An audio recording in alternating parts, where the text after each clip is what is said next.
What's up, YouTube, and what's up, the Breezy Gang? Welcome back for another video. I'm gonna talk about surviving a drive-by shooting while you're in a vehicle. Then later on, we'll talk about on foot and the other countermeasures you can take with a gun, without a gun, or whatever weapon you have around you.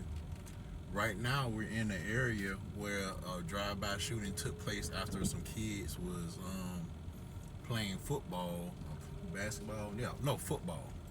They was doing football practice, and then right after that, they had a drive-by shooting, and they was in the car, and a 13-year-old, I believe, died.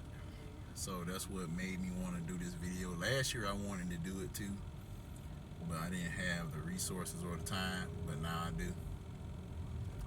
It's definitely possible to increase your survivability, to increase the probability that you're going to survive that incident.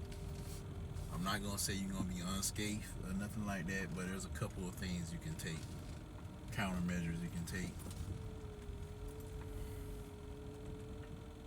Right now I'm stationary, which is okay, but you don't want to stay stationary in a vehicle for too long, especially in the wrong area. I wouldn't say this the wrong area, but just in general.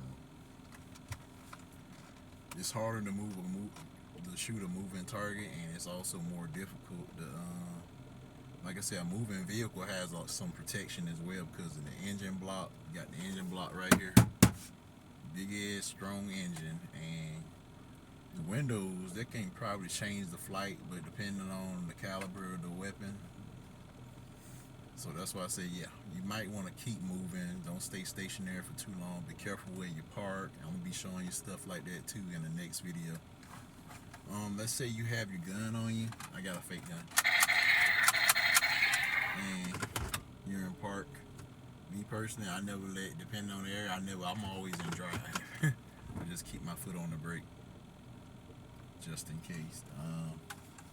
But if you have your weapon on you, if you have a concealed weapons permit, or you can keep it, or you got a holster, you put it in your holster.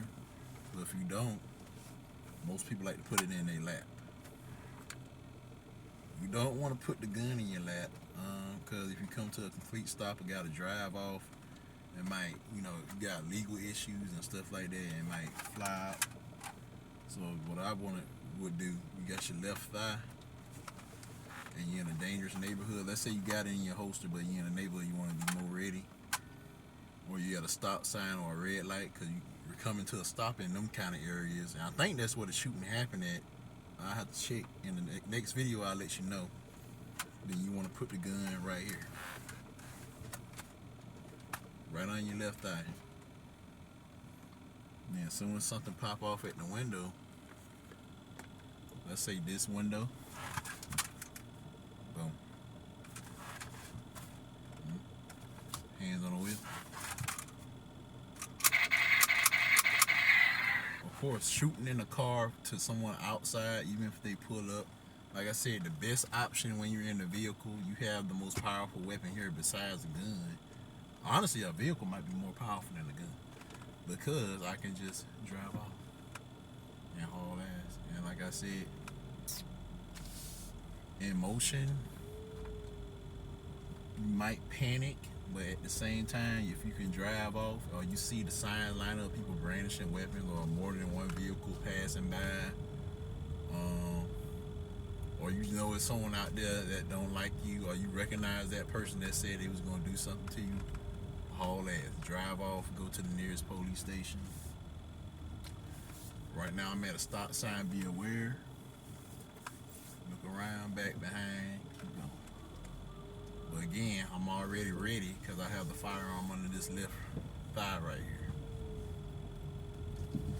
So if I have to, because if someone run up on you, let's say they on foot, and they run up on you, they got a weapon out like that, you can light them up right there. That's another thing, you don't come to a window like this, because that's why the police don't want you to, they want your hands on the steering wheel. Because I can get someone come up here grabbing on me. Boom, done. Or just be nice and drive off, it depends on what they have. But you normally don't want to be in a firefight in a car.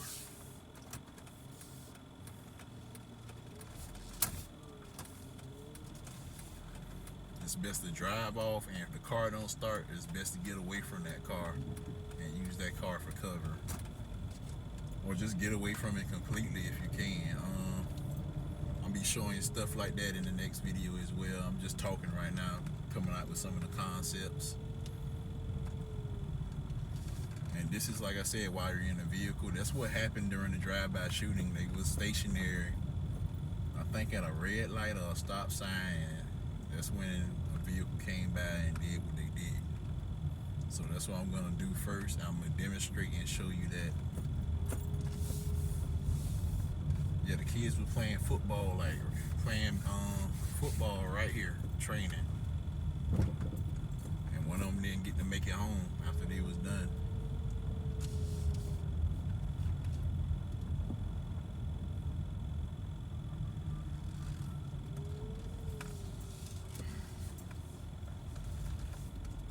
Be aware of vehicles behind you, tailgating you, following you a certain distance.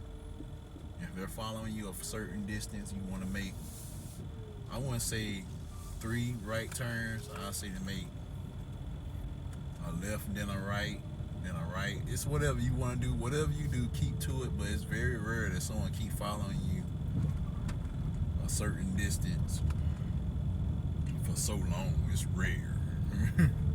I would definitely never go home if you can. If you make 3 right turns and they make 3 right turns, it's time for you to head to the police station.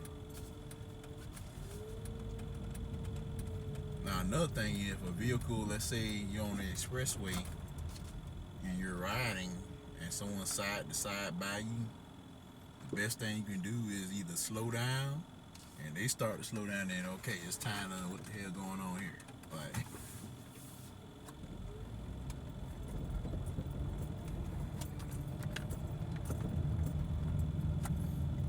you gotta look for things. You can't just pull guns on people and stuff, so you gotta wait and see certain signs that don't make sense, or certain behaviors, or people you like, you know or don't know. The major sign is, okay, if they slowing down and all of a sudden they start rolling down windows and brandishing, that's a major sign. They brandishing guns and shit, that's automatic. Light them up. Lighten them up or drive off. It's best to drive off, but you got to be aware, especially when you come to a complete stop at a stop sign, at your house. They literally, like I said, they got, you know, in this drive-by, these kids was in this drive-by, they was going home. That's when stuff like that happen, when you're the most comfortable. When you got to stop, or you gotta maybe at the grocery store or something like that. This ain't on foot. That's a completely different video. We're gonna get on that. But right now we're focusing on like when you're in the vehicle. The vehicle is a weapon itself. It's a tool. But that's another thing. You gotta take care of your vehicle, because the last thing you want to happen is that your vehicle break down in a moment like that and you forgot to get the tune up. So make sure your vehicle is tuned up. They always check your tire, air pressure. Make sure it got gas and oil. That way you can use your vehicle as a means to escape when you're already inside.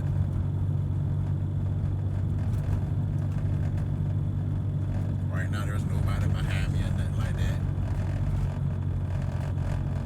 Actually demonstrate these techniques in the next video when I get the camera person. Right now we're just talking, just riding. Oh yeah, I wanted to test out my new mic. As well. I know I sound good. It costed $30, so I did that for y'all so we can have better quality. I told you I'd be increasing the quality over time. I promised that. So there we go. So let me know how I sound, if it worked out.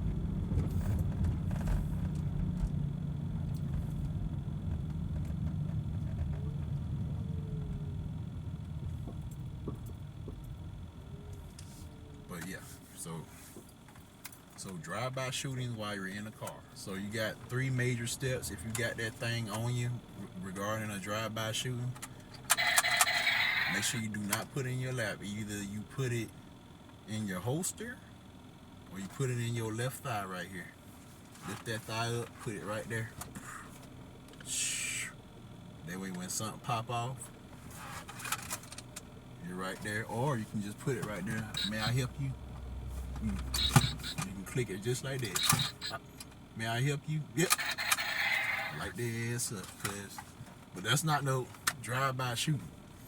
If a vehicle was to stop right here, right now, right here, drive off, and they got the windows rolling down, just haul ass, and you see where I keep my, see that I'm in drive, I can still drive off. I'm not parked, so I don't have to go drive. No, keep it in drive. Okay? Keep that thing in your left thigh. Be aware of your surroundings. Seat belt, instead of having it right here, move it to the side, and I'm going to show you why. Now, I'm going to put it in park because I'm about to get out. As soon as you hit that seat belt, you gone. I'm free. I can step out the vehicle. I still got that thing on me. You don't want to stay in a stationary vehicle for too long. So as soon as you park, if you put it in park, it's time for you to get out, get your stuff and go inside either your house or whatever. Remember that, and we're going to talk about this, and we're going to demonstrate all these tactics in the next video. Alright, this is Joe Bird, this is Breezy Gang, signing out.